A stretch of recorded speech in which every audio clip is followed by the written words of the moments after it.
Hello, Pittsburgh Steelers fans, and welcome to the Syndicate podcast. With me, your host, Britsburgh, Owen. I'm joined from down under, as always, by my co-host, Mark Davison, Mr. Steelers Nation Australia. Mark, how is it going down under? Hey, man, I'm doing all right. I'm doing pretty good. It's like, what is it now? 8 a.m. Sun's out. It's getting a bit warmer. Nice. But on the Pittsburgh Steelers front, going through a hard time. This very well could be my first losing season. Don't worry about Mike Tomlin. Worry about me and my fandom. Yeah, guys, let's not think about all those winning seasons for Mike Tomlin. Let's all worry about Mark.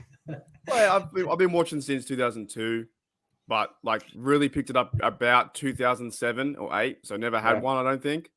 So it's different to be behind the 8 ball so far, like 2-5. But if the Ravens lose today and the Steelers win, you're one game behind the North. The North could be the worst division. Very well could be the worst division in the NFL. Remember a few years back when the Seattle Seahawks won the division like 7-9 or something? It was the NFC East as well. Was like that a couple of seasons back when the Washington Redskins got into the playoffs at like 6-10. Yeah, they did too. That's right, they did too. That division stank, didn't it? Every single team had a really bad record, and they had the least worst bad record. It was 6-10, I think. So that could happen with our Steelers. Like the Bucks have come out today and win, and then the Ravens are 4-4. Then we would need also like AFC North update. We'd need the Browns to win next week as well to make it like, cheers, Steeler girl. Appreciate that. I was going to bring that up. Oh, there you go. Can we all just take out 30 seconds of our time to appreciate the smart new Barnet, man? Check that out, man. That's cool, isn't it? Yeah, I finally found my barber. It took me about 5 years. And like you go there, there's even a dog inside the barber shop. Oh, that's another good reason. Like the dog's just chilling there, French bulldog, a bit like Juju's dog. But where was I? The Browns. The Browns got to win this weekend. If they win and the Steelers win, then everyone's around the same. They're around 500, and there's still a lot of games to be played. But can we talk about Matt Canada? 1 point again, before we talk. One more time. Yeah. One more point before, and it's not about your hair. 1 point about this is not the Steelers Syndicate Mark Davison hair podcast. Next week. No, have you seen the news tonight? Jamar Chase is out for 4 to 6 weeks. No. So yeah, apparently before I was about to start the show tonight, I was scrolling through the Twitterverse, and it's been reported by Adam Schefter that Jamar Chase will be missed 4 to 6 weeks with a hip injury. So obviously that majorly curtails the Bengals on offense, takes away. Wow, he's like their only guy that he throws to. They do have Boyd and the other guy too, but still, like that's their big part of their offense. Yeah, hola Patricia. That's insane. Mark will just say hi in Australian. G'day, how are you? Still a go, yeah. So obviously that's good news for us. It seems obviously as we're getting our players back, there other teams seem to be losing their players. And I know, like J.K. Dobbins missed last week for the Ravens, so other teams are obviously missing out, which is good news. Good news for the Steelers. So well, that's what I mean. The AFC North is all over the shop, but yeah, let's talk about some Canada because I don't know, like, excuse me. I'm just kind of like I heard his press conference today, and it doesn't inspire me any reason. It really doesn't. No, he's lost. I mean, there's lots and lots of rumors going around. I mean, the first one, as a good friend of both Mark and mine, Noah Strackbean, Mr. Noah Strackbean, who writes for Sports Illustrated. Guys, he is a good Steelers insider. He's interviews players every day, talks to coaches. He's in there, and he's a good, reliable journalist to listen to. He reported this earlier. Steelers will consider firing Matt Canada if offensive struggles continue in Philly. Pittsburgh Steelers on the verge of a drastic change. Mark, what's your take on that? I heard this stuff too as well from Aditi Kinkumbala, that kind of idea too. I heard that this is what I heard. I heard that they might be giving, if this is true, I don't know if it's true or not, but I heard they might be giving Matt Canada one more game. Now, my argument is, why are you giving him one more game when you have seen nothing out of 7? You are going to waste the game. You cannot afford to waste any more games. 2-5, you have to win games now. So what are you going to do? Actually, Matt Canada, if you perform awful in this game, then we'll fire you. That makes no sense. That sounds like someone who, is stealing money from the till. at work. If someone's stealing $20, $40 every single day, oh, by the way, we know you're stealing, but we'll give you one more shift. And if you don't steal, then you're okay. No, that's complete rubbish. If he's performing bad, which he is, 10 touchdowns, 14 points a game, including Chris Boswell field goals. So what's he scored? 10 touchdowns, so 60 points. Mm-hmm. Come on, man. The time's over. He needs to go yesterday. I mean, the interesting take. I think I said it on another podcast. I think I said it might even be mine. I don't know. Or on a video that I did here on Syndicate was if you take Minka's pick six out of the equation, it actually comes down to 14.3 points per game. Yeah, exactly. Yeah, and he's only scored 10. And a lot of those plays are quarterback scrambles. Come on, like seriously, we have one touchdown to a receiver. Two in 7 games. That is incredibly bad. And exactly. He sticks around and says, we're just trying to get better. There's still the best in front of us. The skill, we got all the skilled players. It's just nonsense, man. I don't care who we bring in or who we promote. I wouldn't care if you promoted a defensive guy or if you promoted a line coach or anyone or put Danny Smith in there. I do not care. Surely there's someone better than Matt Canada's playbook. Because we all know what it is. And you don't think that the defense knows what it is? It is those easy, quick routes to DJ on the side, 5 yards. It is a run up the middle twice in a row. It is a handoff or a shovel pass to Zach Gentry for 4 yards, which he can't go anywhere. He's too slow. He's not built for that. He's using the plays all the wrong place, right? Now, when it goes in a 2-minute huddle, Kenny starts to find Pickens down the side. Kenny starts to find Muth in the open. They get, start moving the ball. Yes, Kenny should have ran that football. He dead set should have ran that football. But a lot of this is on Matt Canada. It really, really is. And it's not going to stunt his growth if you change offensive coordinators.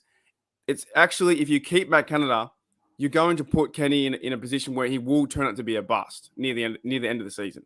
This is the thing that I've said multiple times, and I've argued with a number of people on Twitter, including Steelers insiders, about this. I've read a number of Steelers insiders like Chris Carter, who I respect hugely, arguing you can't sack Canada because you can't expect Kenny Pickett to have 3 OCs in his first year and a bit, and it'll damage him. But I would argue the contrary, like you, Mark. It does more damage having someone who doesn't know what they're doing telling you what to do, because they teach that person bad habits. And then you've got to completely unteach them those habits and then reteach them the right habits. And like you said, Kenny could turn out to fail because of what Canada is showing him and what Canada is teaching him. Yeah. And you spoke about the type of plays. I mean, this was the route trees from Sunday night. Compare the Dolphins route trees with George Pickens. Pickens there, look at his route trees, goodness. And then compare them with Waddle and Hill. Look at Tyreek Hill's route trees. Why don't we do any of that stuff? Why don't the Pittsburgh Steelers do any crossing routes or stunt plays? They don't do anything like that at all. And that's only George Pickens doing that route tree. It's exactly the same. It's a one go route, and everything is to a post. That is terrible. And look at how many deep throws there were to Pickens. 1. Yeah. And Pickens is one of the most effective receivers we've got, Mark. I mean, I find that utterly ridiculous. Now, someone on Facebook, Mark, shared this with me earlier. I wish I could remember who it was to give them credit, but I can't remember the moment. It was one of the people who is on my Facebook group, Britsburgh Voice, Britsburgh Owen, shared this with me. Yes, I did like this, actually. We should keep this up for the whole show. So Matt Canada, 2021, 2022, is 11, 12, and 1, right? Randy Fichtner, who we're all complained about, even I did, 29, 18, and 1. Yes, we had Big Ben. Todd Haley as well, right? 61, 35, we had Big Ben too. And Bruce Arians, 55 and 25. There is something absolutely wrong with this offense. And people have started calling Kenny a bust, I might even chirp down a little bit on the Claypool stuff, because maybe it's the offense. We've gone through this idea of was Ben bad? I thought Ben was bad last year. No, it probably is the Matt Canada offense. Was Mitchell Trubisky bad? We don't know that now for sure, because it's exactly the same. You know what I mean? Trubisky, to a certain degree, as a quarterback, isn't the best quarterback, but with this offensive coordinator does not help, right? What are your thoughts about, is Trubisky like, is he just part of this circus that is offensive coordinator? Maybe he could have been okay. Yeah, I don't think we can assess any quarterback based on Matt Canada being there. I think I made a point in the podcast we did on Sunday. I might even been the one that I did the other day. I can't remember. I've done that many recently. Saying that you could put Josh Allen back there, or Patrick Mahomes back there, or I don't know, Matt Stafford or anyone like that, and they would still look absolutely dreadful doing the Matt Canada playbook. That's just he is ruining quarterbacks. He absolutely is. I mean, Steeler Girl says here, agree, Canada needs to go. He's not allowing the players to play to their potential. Now, Mark, I don't know whether the video that I put out on Syndicate earlier talking about a player's rebellion. Have you heard some of the quotes? Obviously, there was the quote from Chase Claypool on Sunday night talking about the go balls. There was Deontay Johnson's quote, which I thought was very, very interesting indeed, when he said, we line up there and do what the coaches tell us, basically. So shifting blame straight away to the coaches. And then you talk about, and Kenny Pickett was very similar as well in talking about scheming things, and they need to scheme up more and scheme up long balls. Do you think there is a move by the players against Canada? I don't know. I still think the players need to hold some responsibility. But when you have a coach like Canada and you don't like playing for him, I'll go and reference, I just watched last night the Mighty Ducks 3. Have you seen Mighty Ducks 3? I haven't seen that one. Well, this is gonna fall on deaf ears then. But Mighty Ducks 3, they get a new coach and they don't like the way that he's doing things, right? Dead set, blame Canada. They don't like the way that he's doing things, and they don't play good hockey when they're playing with the coach. Now, this is the similar thing. If they don't like the coach, why would they want to go out there and play hard? They're almost like, well, okay, if you know better, Matt Canada, I'll go and do your route. That's not working, is it? And they just go and run that. But I don't know what the flexibility there has for players to run certain rounds or change plays or that kind of stuff. But if he's getting told a certain route to run, like that route tree, right, with those certain routes to run, or Najee Harris is getting a play, hey, go and run into a brick wall 2 yards in front of you. Because Matt Canada's been on record as well, he's been known to say they try and get a few yards at a time and get himself to 3rd and 1, which makes in logic wise, it does make a bit of sense, but football wise, no, take shots down the field. He wants to get the team to 3rd and 2 in the best position to then convert that, but he's not converting from the get go. I'm just frustrated, man. Randy Wagner in the live chat says, Ben, Mitch, then Kenny. Offense is lame no matter who's playing QB. Why? It's that thing, isn't it? When you've got somebody who keeps falling out, you've got someone who keeps falling out with everyone. In your workplace, you've got one person and they fall out with person A, person B, person exactly. C. Who's the problem? It's not person A, B, and C. It's got the problem. It's the original person that's got the problem. And quite clearly here, if people said that Ben, and I think Jake Crosby's right here in what he says, that we owe Ben an apology. I definitely do. Number 7, is it 7 mine there? I don't know where my number 7 jersey is, but I definitely owe an apology. Yeah, I think there's a lot of Steeler fans that owe Ben an apology after last season. I think this has gone to show this year where everyone was saying at the start of the season, oh, now we've got a mobile quarterback, this scheme will work. Now we've got 2 mobile quarterbacks to choose from. We've got to have the schemes work. Both these quarterbacks are, okay, they're not as good as prime Ben, but they're better than 2021 Ben. Are they? Honestly? Really? I'm not saying Trubisky and Pickett are rubbish. I'm not saying that. What I'm saying is, are they really that much better than Ben? Because the scheme isn't allowing them to be any better than Ben. And if you look at when Ben was most successful last year, it was when he was calling his own plays. Like I keep he said that too. He said that in podcast now. He's confirmed that, right? To me, if you had Big Ben this offense, we would be 4-3. Oh yeah, I mean I've read stuff online. It says 5-1. I think 6-1. Sorry, but it's like, yeah. I mean, it's like I said to you. I think I said to you, Mark, on Sunday, didn't I? That if Ben had been playing fourth quarter and he'd been going up tempo, no huddle offense, we'd have won that game. We would. The Steelers would have beat the Dolphins by 14-17 with that defense. And I also shift the blame to, and I'm a Tomlin guy, I'll put my hand up, but like I'm not saying fire Tomlin, but there needs to be pressure because, or you know what, even just maybe in the next 2 years, if it doesn't work out, maybe change coaches, say good mate, see you later, thanks for coming, and we appreciate you, and maybe goodbye. Because Tomlin came out and said that there were, the reason why they pretty much lost was because they weren't converting those interceptions. No, the reason why you lost was because you weren't converting the 7 drives. You know what I mean? Yeah. But he was like, well, Tomlin said, well, it was the 4. We need to get those four picks for a short field. You need a short field because your offensive coordinator is that bad. Like it is actually really frustrating. Like we are, I think, the worst offense in the league. Maybe Denver or Indy might be near us, but I don't know. It's crazy. Alex Mahoney, hope that's perhaps your last name, right, Alex, says, will Canada change his scheme? Do you know what, Mark? I'll let you answer this question first. Will Canada change his scheme? Yeah, he's got to get on a bus and drive as far away as he can. That's the only way he changes the scheme. Legit, I have no words.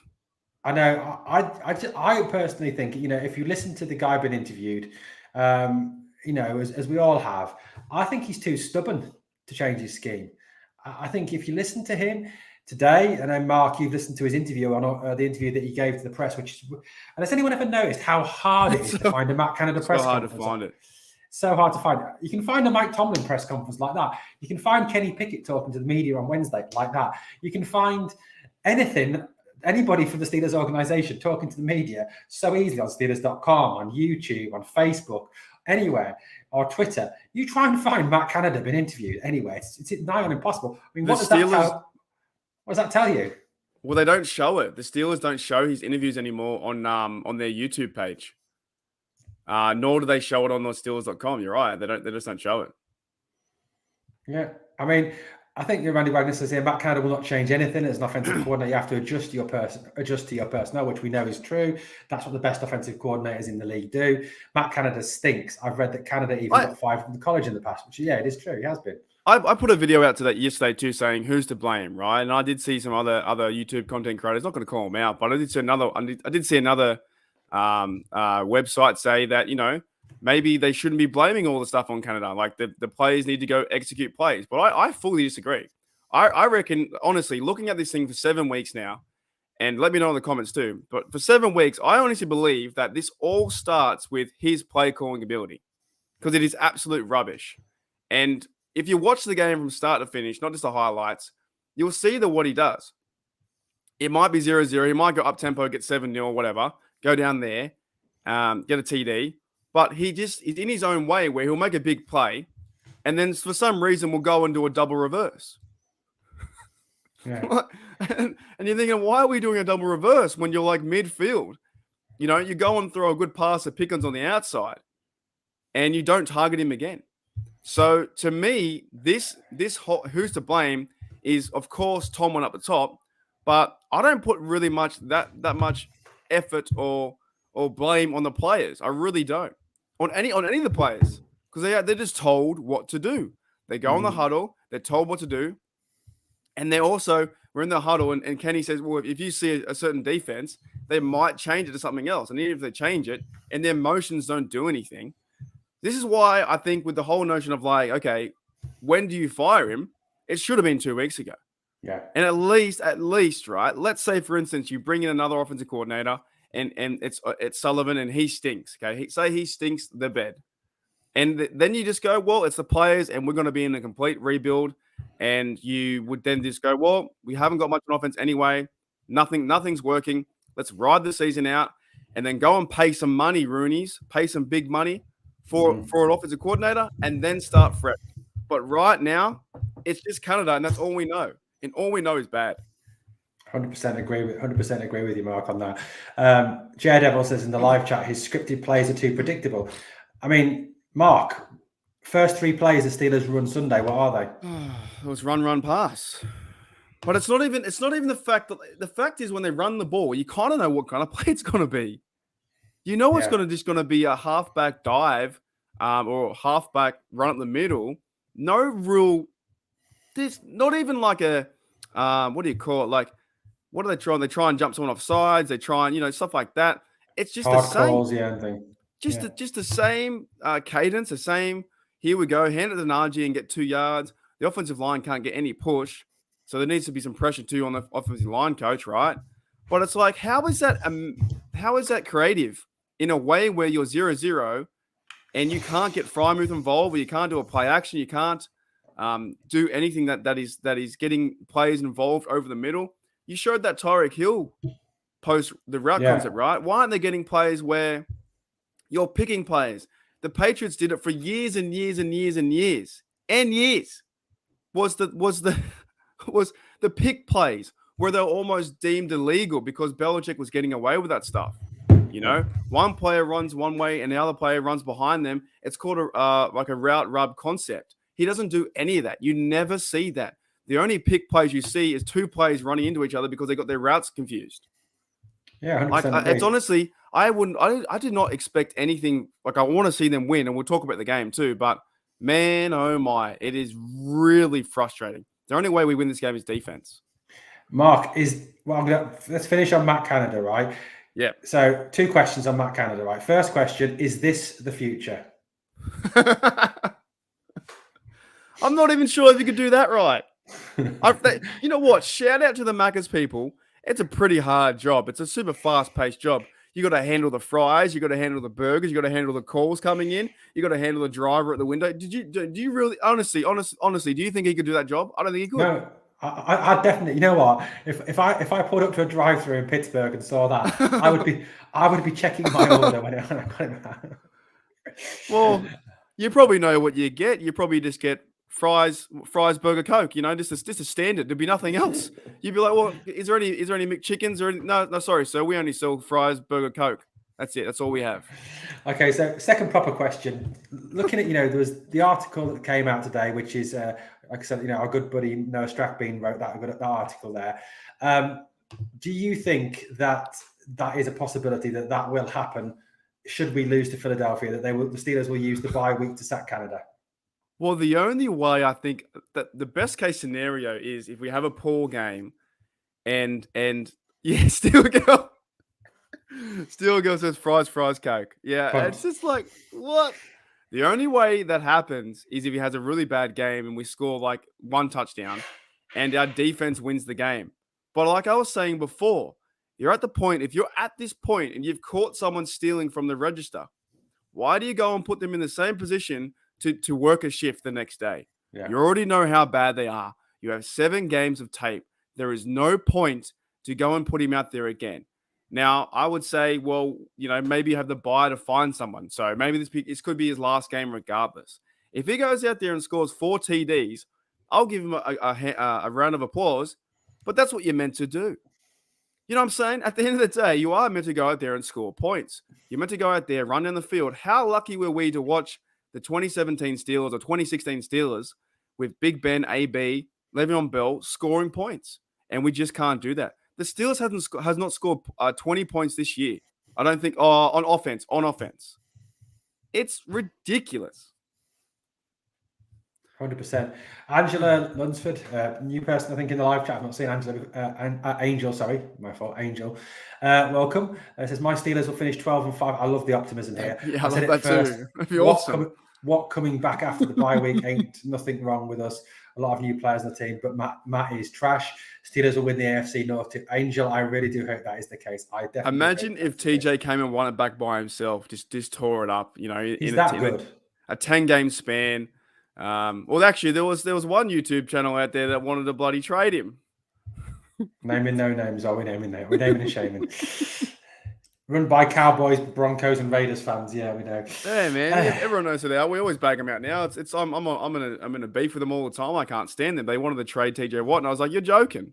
Like, how do you want to even for a rumor? I don't think you and I would even bring it up for a rumor. You can't trade TJ Watt.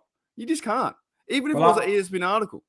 Well, I did say to you the other day, Mark, didn't I, that I was going to do a video where I said I'd spoken to a Steelers insider and a Lions insider, e.g. you and Grid, and said we're going to trade Minka, Cam, and TJ for Jared Goff, just for a laugh. Imagine if we said that. Imagine if we came out and said, "Oh, guys, we got rumors that I went down the local park and apparently this guy was telling me that Minka, TJ Watt, Cameron Hayward, and George Pickens are on the trading block because we want to start fresh." You would instantly delete the channel. You would be like, oh, that guy with a new fresh haircut is awful. Click, New fresh haircut. See how I gave myself a positive and negative in the same thing? I know. Well, we've got to look at some positives today. And Let's guys, do that. one big positive today: Mark's haircut. Big positive. Mark's Big haircut. time. And let's talk about the game too. The game's Yeah, coming so up. let's look ahead to the game. Pretty So excited. obviously, it's going to be a big game. It's going to be, I think it's the Battle of Pennsylvania, Mark. Ready for the Battle of Pennsylvania? Big time. I mean, obviously, it is going to be tough. I mean, let's face it, there are certain factors that make this tough. Number one factor, obviously, is the Eagles go in at 6-0. Number two factor, obviously, is the Steelers have not won in Philadelphia since 1965. That was before Chuck Noll was appointed. I mean, that's pretty crazy to think. So, Mark, Sunday, okay? What do you think? What are the keys to victory? What are the things the Steelers have got to do? Let's start on the offensive side of the ball to win this game. First downs. I know it's crazy to say, but first downs. And also running the rock effectively. I think they did that with Najee Harris a little bit. They were running some outside plays that were working to a certain degree, not being predictable. Let's be honest. I'm not going to say his name anymore, but not be predictable. If we get the football, maybe just go into a 5 wide or a shotgun motion and say, well, who could I get the ball to? Target their worst defensive player. They have a pretty good defense. They have like our guy Jay Wobble, Hargraves in there. Yeah. Fletcher Cox, I still believe he's still there. Is he still there? Those kind of guys still there? They got a good defense, man. It's gonna be hard to stop. The offensive line's got to play like the game of their life against this front. Philadelphia's going to be on fire, 6-0. They're going to be, the minute that you're behind this game, it's going to be, in my opinion, going to be pretty much over because the Steelers can't scheme a way to come back into place. The best chance we have is going toe-to-toe and going TD by TD or field goal by field goal and having a chance to win near the end. So for me, it's getting Najee involved, Warren, those guys. But we've been saying that all week. I mean, all year. So, of course, I think go to Pickens more and more on the offense and get Freiermuth involved. Kenny Pickett should be linking up with Pickens and Muth more than ever. And then hopefully getting DJ in a situation where he doesn't feel as pressured to get the football and he can just run those slot route concepts over the middle and get him the ball in space. And also get the ball to Claypool in space too.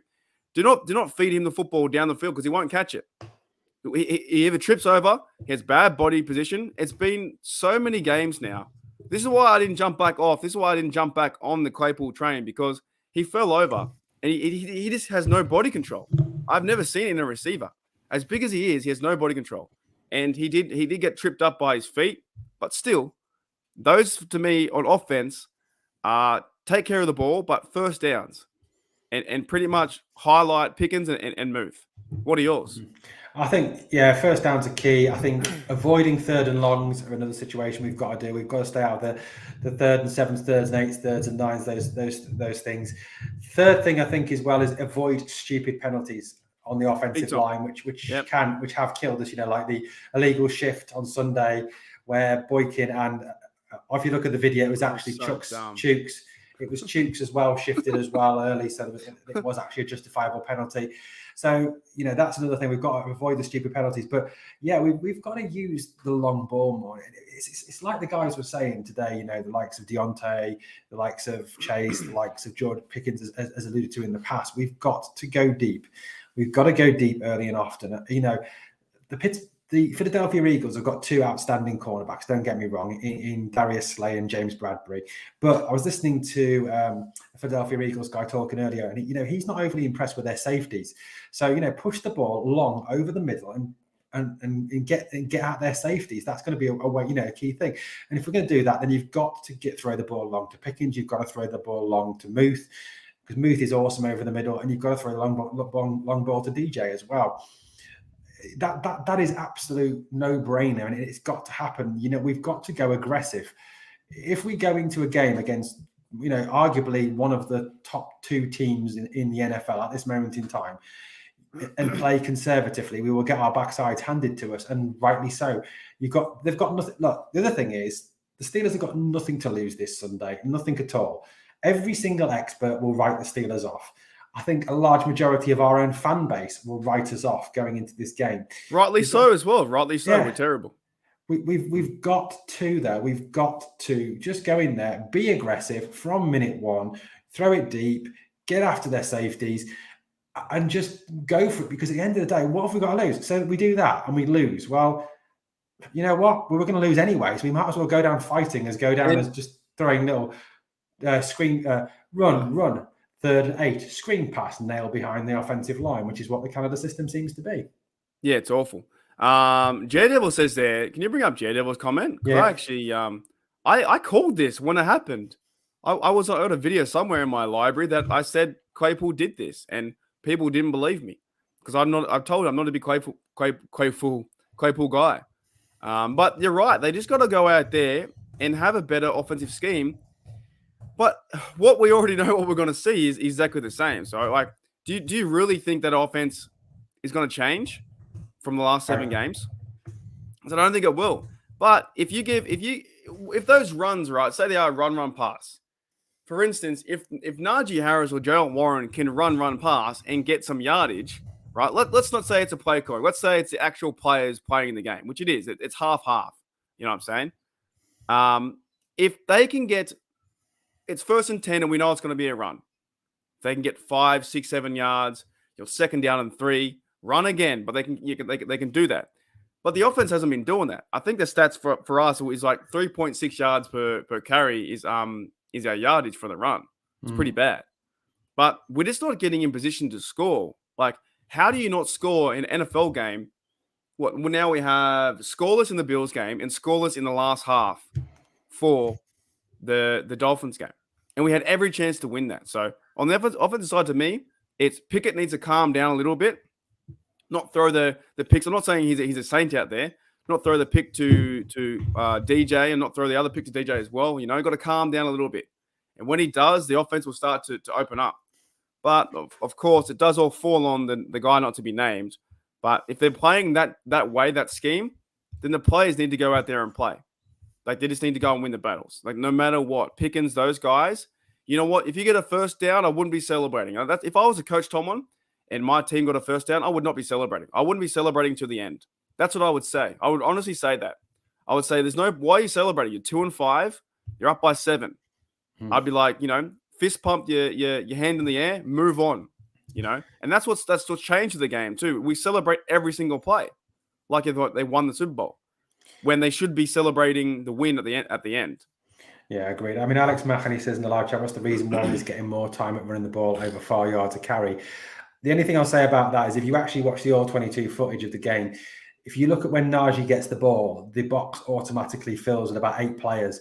And the linebackers come up, the safeties come up, everyone comes up and jams that box up. So Najee's automatically got, about 8 people to beat. Whereas when Warren gets the ball, you've only got on average about 4 people in the box, which is still a lot, I know, but it is a lot easier for Warren to get the yards because Warren is not considered as the danger that Najee Harris is considered. That's why I think obviously that Warren is getting slightly more yards per carry. I mean, Warren's doing a good job, don't get me wrong, and I think he's very much becoming. I always forget this guy's name. It's D'Angelo Williams, I think it was. He was good. It was really good for us. It was good and I think he's becoming potential to become that D'Angelo Williams to Najee's Lev Bell. So, that's certainly the thing there. Now, Randy Wagner in the live chat says, I believe in our defense. I can't see Philly scoring over 27 points. Mark, how much faith have you got in this in the defense going into this game in Philadelphia on Sunday night? They got a chance because I think they're playing better. I like the role that Ogunjobi's starting to carve out too, right? Cameron Hayward's playing better. Highsmith is playing better. Malik Reed is turning up to a certain degree. Secondary wise, I think we have Witherspoon coming back. I don't know if Kazi's back or not. I think Kazi's been activated or he might be coming back. And of course, Terrell Edmonds and Minka. I think they have a chance in this game. The big thing is though, the amount of time they spent on the field and how deflating it is that last week, they stopped them 6 times, and they need to convert those INTs 100%. 100%, they need to convert the INTs, right? But they're not doing that. So, and when they didn't do that, like also some of those footballs were easy catches. The Sutton one had in his hands, like went through his hands. Levi Wallace was doing a juggling act, and Terrell Edmonds was trying to catch with his stomach. So these things, they need to be on the jug machine. They need to be more thoughtful and aware of this stuff. However, at the same time, if you catch those footballs, there's no guarantee the offense is going to score. You got to put points on the board. There is no points on the board. They always say defense wins championships, but we can't win anything.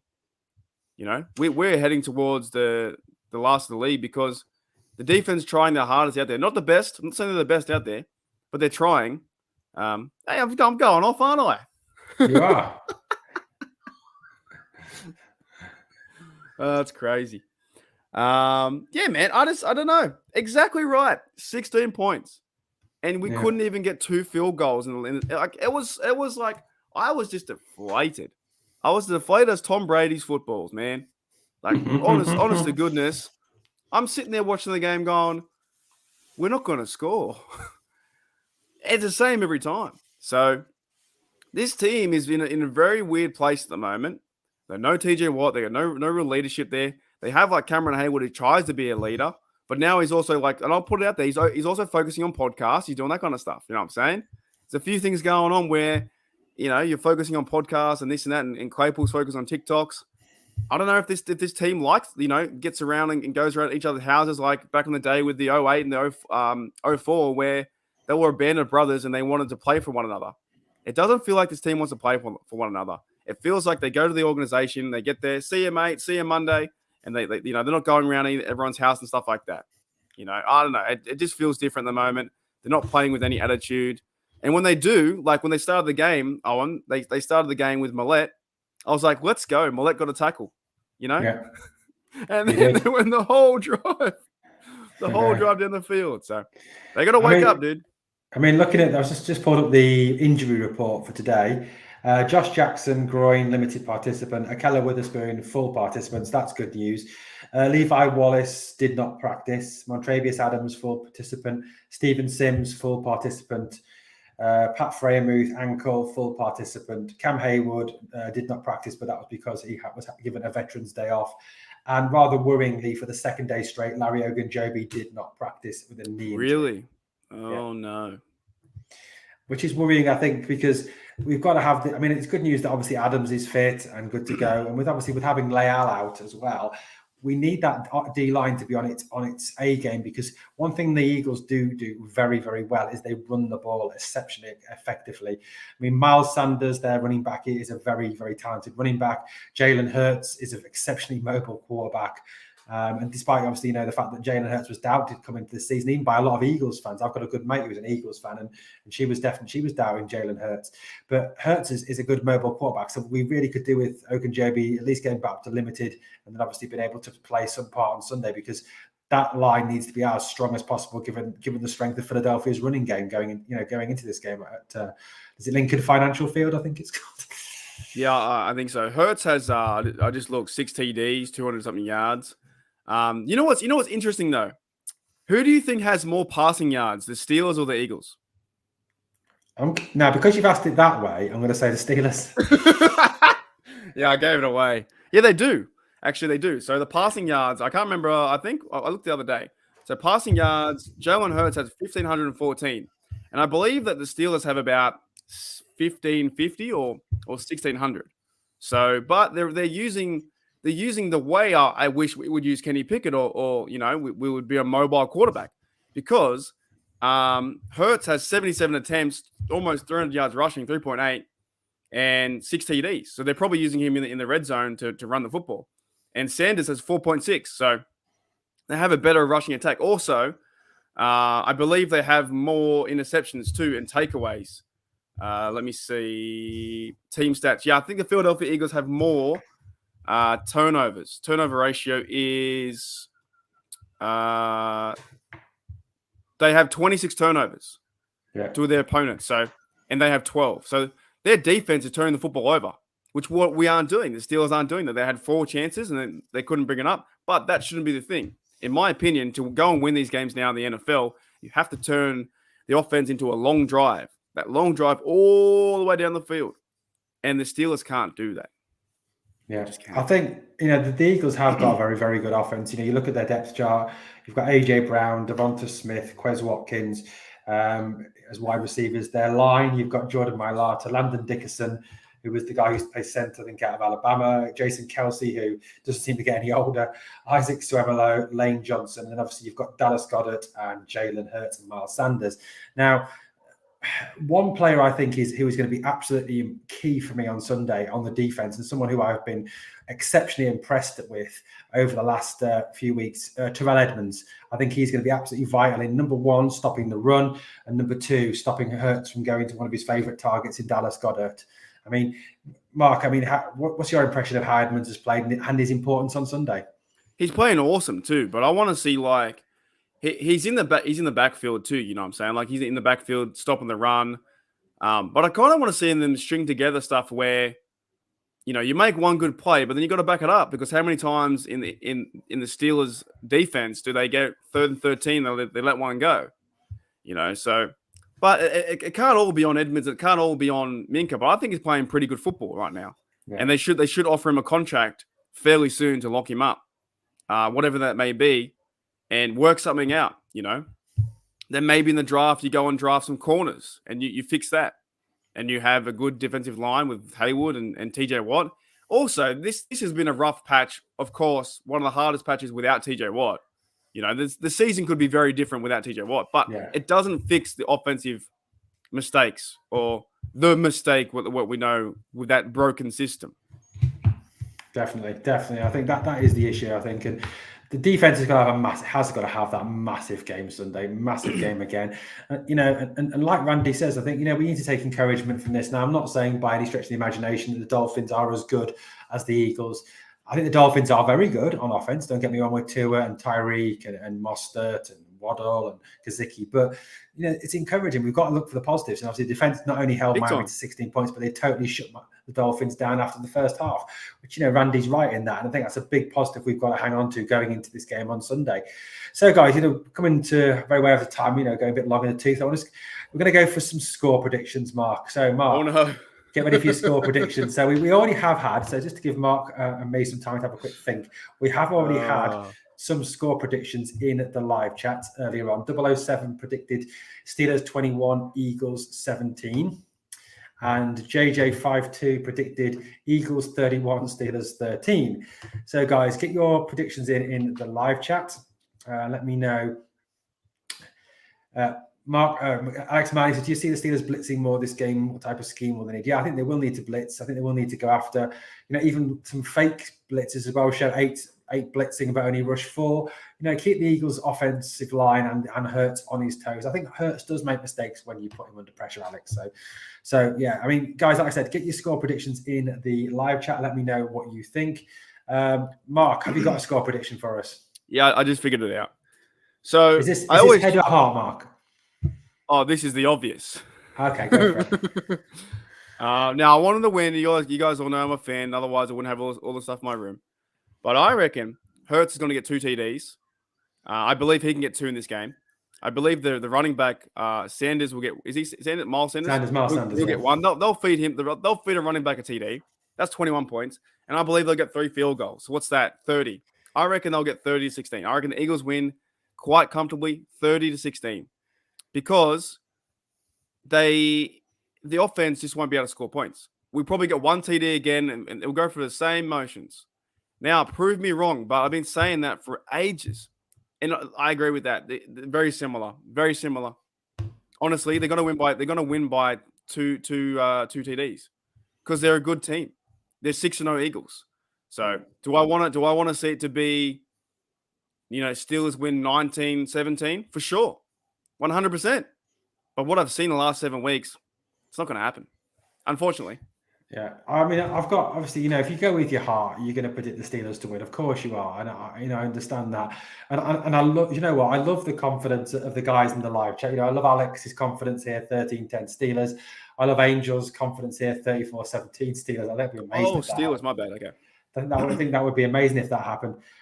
For me, I just looking at it. If I take off my black and gold goggles for it, looking at it as someone who, watches a lot of NFL. I don't just watch the Steelers. I do watch other games.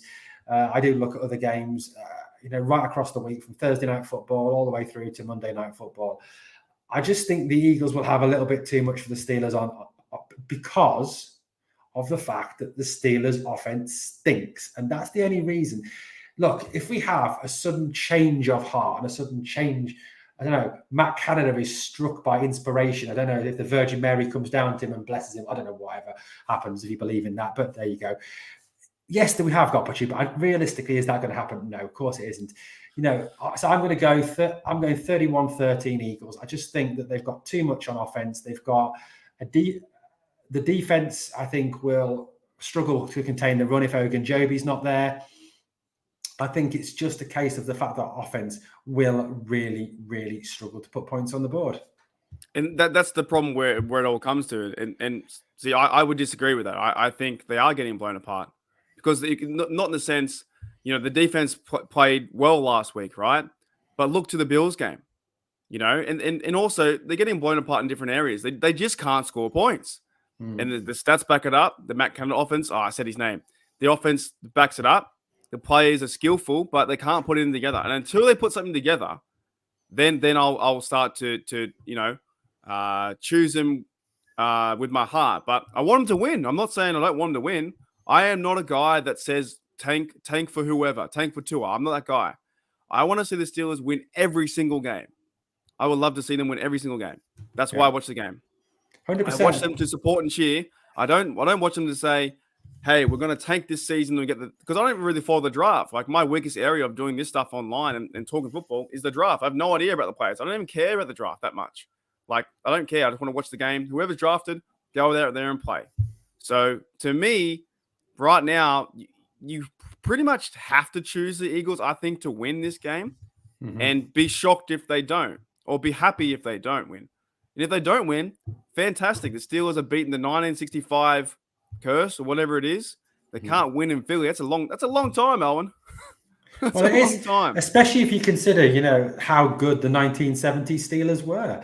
A team that was loaded with the likes of, John Stallworth, Lynn Swann, Franco Harris, Terry Bradshaw, Rocky Blyer, Jack Lambert, Jack Ham, Mean Joe Green, Elsie. I could go on all night. It's really good. I think Alex and also Randy, are right saying at this stage we could be if we had the offense, but it's the offense that has let the defense down. Apart from perhaps the Bills game, which obviously I think that's what everyone is saying we would have lost. All the other games haven't been particularly bad blowouts. It's just been the offense cannot move the ball, cannot score points, cannot punch it in the red zone. But Mark's right. Mark and I will sit there on Sunday, and both of us I think are streaming, and we will both be willing the Steelers to win. We will both be yelling and cheering and shouting when they score, and we'll both be. And you've seen Mark's reactions on screen when the Steelers, lose or when they concede touchdowns. You've seen it. I'm not like Daniel. I haven't got them to pull up now, but the despair. Same with me. Mark and I suffer on a Sunday when we've lost a game. Guys, I think coming on to do that post-game show is not an easy thing to do, is it, Mark? Feeling like not really, not either at 4 a.m. or 7 a.m. or when you had to stay up till 5. Yeah. But I honestly, without the stuff, without the YouTube, but I do enjoy the YouTube stuff. I really do. But without it, I would be the same person yelling at my TV because I get frustrated because we're just not playing the right way. They're not being in the game, not being competitive. And when you can't score the last half, the second half, you can't score a field goal. Come on, man, something's up.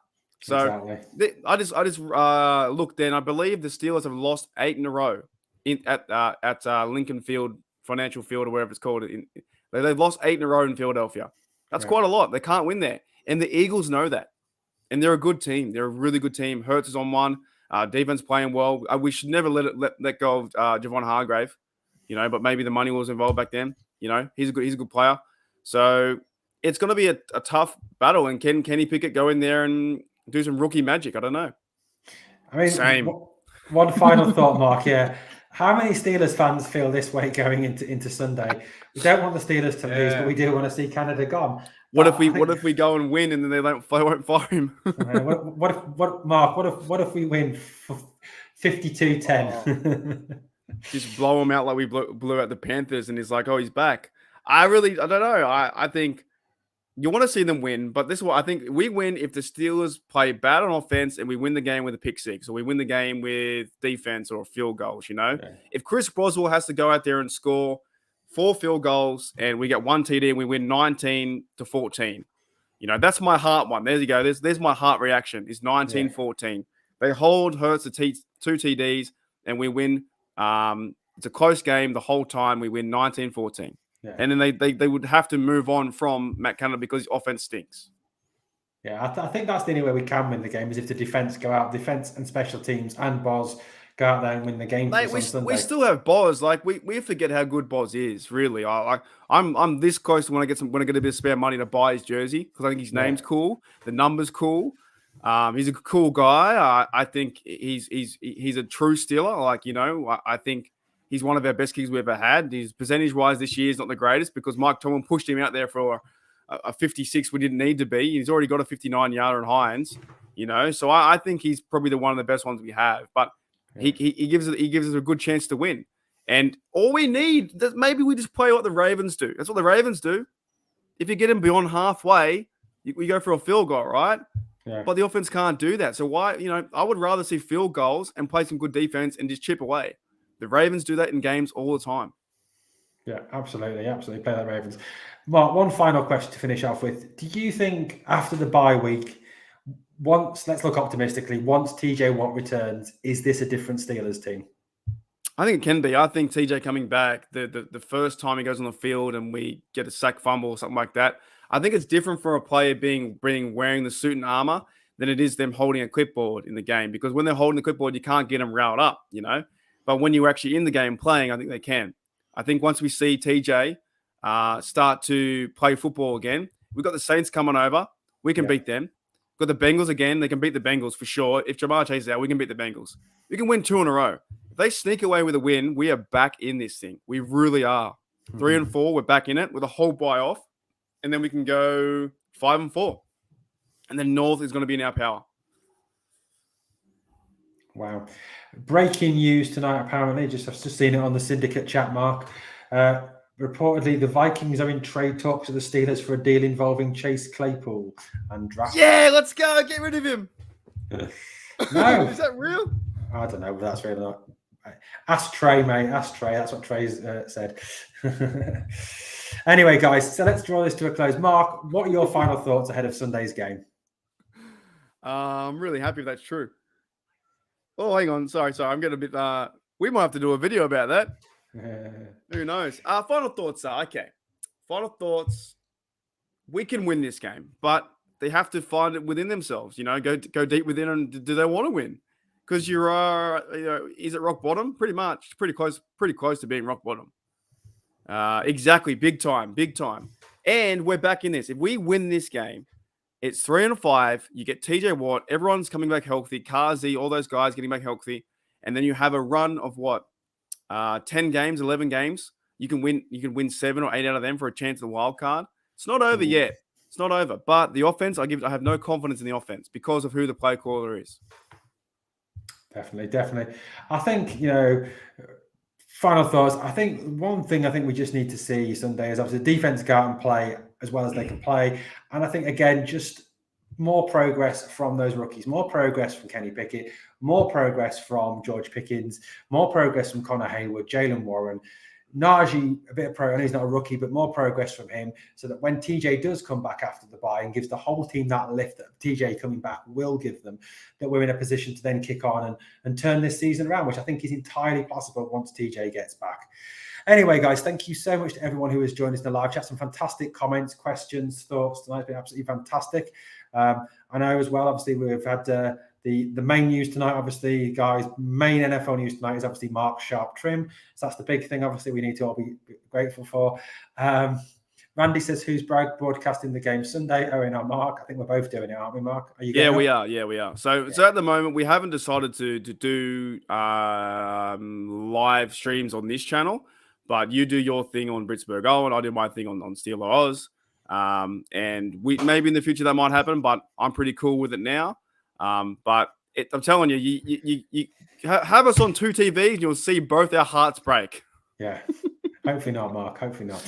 Okay, guys, thank you so much for all your support. It's been fantastic having you in the live chat. I hopefully see you is Sunday for the Steel Syndicate podcast post-game show with myself and a very tired Mark Davison.